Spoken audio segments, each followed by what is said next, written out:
माता फूलवा चढ़ावो तो लाई मोर माता।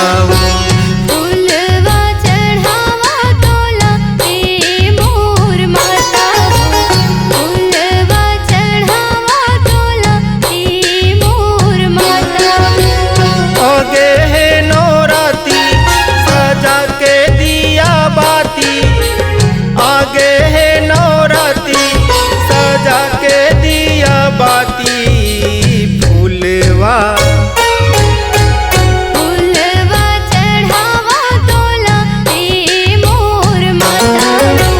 फूलवा चढ़ावा तोला ए मोर माता।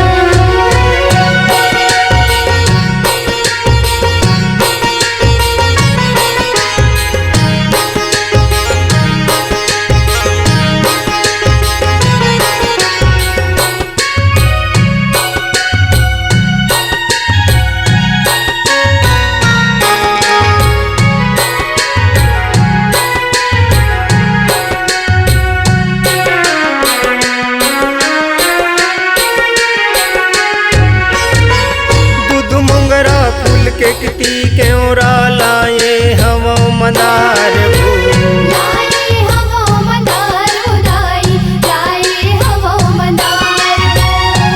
बत्ती संग दूबी नरियर कर ले पूजा स्वीकार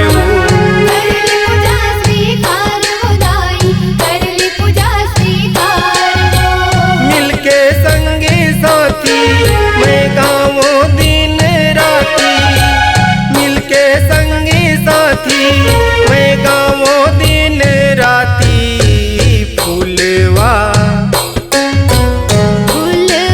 चढ़ावा तोला ए मोर माता। फूलवा चढ़ावा तोला ए मोर माता।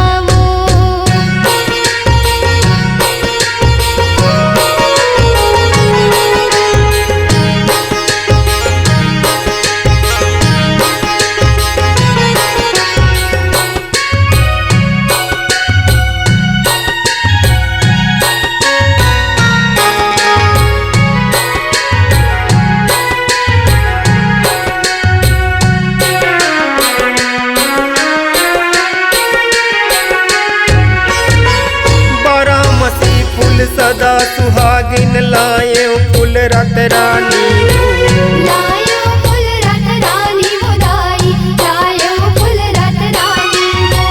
बारह मास तोर पूजा मनाहूँ चुनरी चढ़ाहूँ लाली।